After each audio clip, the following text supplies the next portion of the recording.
Hey guys, it's Tom. So for this video, I thought I would show you how I make the episodes for Triple Threat, the podcast that I run with a few friends that I've advertised on the show a number of times. Apologies for the hair. I need to get a haircut, and we are in my rooms, and it's a little bit dirty right now. And if you hear a clickety-clack sound, that's my fan going. So anyway, here's my setup. I don't know if you can see that or not. I use GarageBand on my MacBook. What I do, well, let's start at the beginning. What I do is I always want to make sure that every episode has a beginning, like a little something that gets you into the episode. So like for instance, we're using one of my favorite intros, which is... Hi, this is Wayne Bergeron, and you're listening to Triple Threat. That was from, I actually got to meet a famous trumpet player, Wayne Bergeron, at my old college. I got to meet him, shake his hand, and I got him to say that. And I've used that at the beginning of so many episodes because I just think it's really cool. So anyway, as you can see, after the introduction, then we have the theme song. What I do for the theme song is I use 2 Apple loops back to back, and then I use our actual theme music. If anybody can tell me what our theme song is down below in the comments, I will give you a free shout out. But anyway, so to save time, I made it all into just one file. And as you can probably see, the volume decreases here, and that's when the speech comes in up here. So this is my speech. As you can see, it's in pieces because I like to edit some stuff out, or maybe there was some stammering, because I have a stutter problem sometimes when I do these episodes. Sometimes I get really excited or really nervous, so I like to edit out as much of my stuttering as possible. Sometimes, unfortunately, it can't be done because I don't want my edits to sound too forced. Like I want you guys to have the sound like if you were like laying in your bed or in your chair listening, that you were listening to a whole conversation start to finish as if it were happening in front of you. There are some stutters, mostly from me, and we do have a few brain farts here and there, and so that's what all these are for. I like to edit these and make these edits as smooth as possible. And as you can see, this bar right here is the volume bar. Whenever I'm talking, or whenever somebody who is literally right next to me is talking, I like to keep the volume bar at 0 as much as possible. If it goes too loud, then I will take the volume bar and I will move it down a little bit.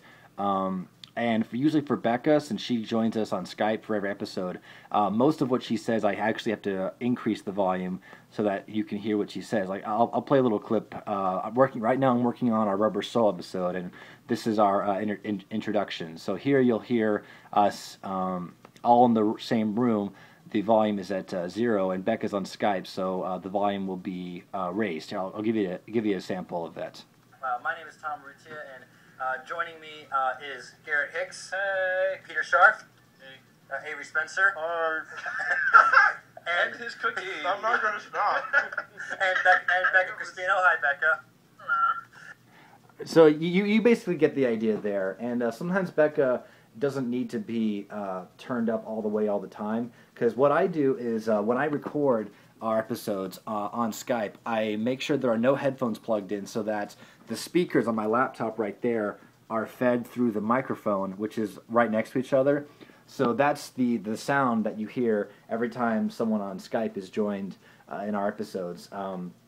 And so sometimes my microphone is so sensitive that if it recognizes that just one person from Skype is talking and not any of us, then the actual recording level, as you can see right there, hopefully, will raise so that to capture that person speaking.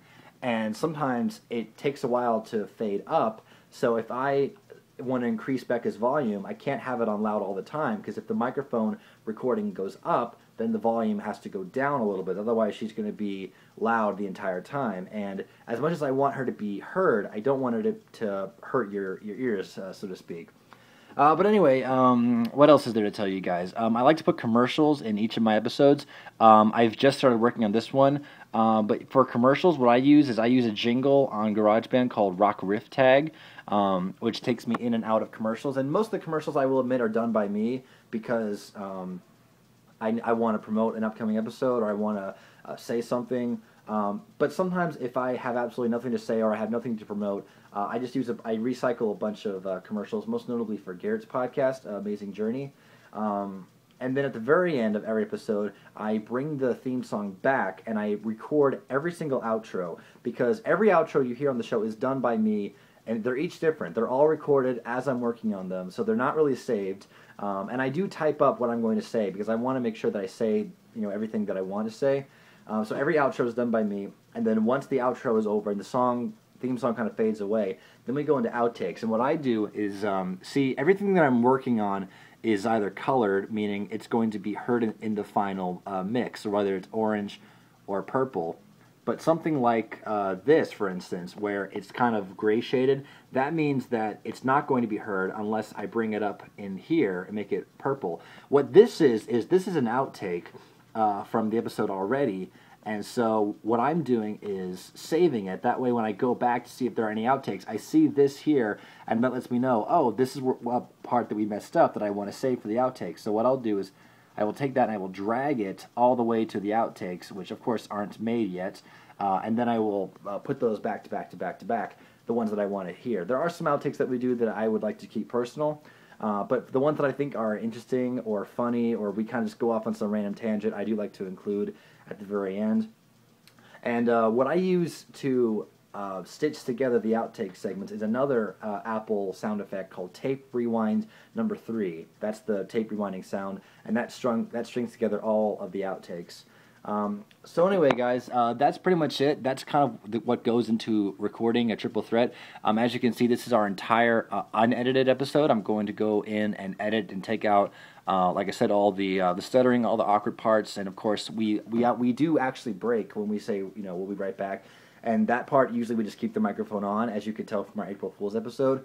And that stuff usually doesn't get saved unless it's a really cool thing we want to save for the outtakes, or a really special episode like our April Fool's episode. So anyway, guys, that's pretty much everything that goes into making a Triple Threat episode. In terms of video, it's as simple as I just take everything, I export it as an audio file, I put it in iMovie, and I put the image that I want for that episode just the whole time. And then that is what goes to YouTube. And I gotta say, I thank you guys so much for watching. We tried previously on this website called Mixcloud. We still have our account, but we're not really using it anymore. Because YouTube, we found a lot of success. We have more subscribers on YouTube. We actually just hit 13 recently, so that was pretty cool. Mixcloud, we didn't get any further than 10. But I thank you guys so much for watching and subscribing. It really means a lot. And so I'm going to get back to editing this one because it's going to be a while.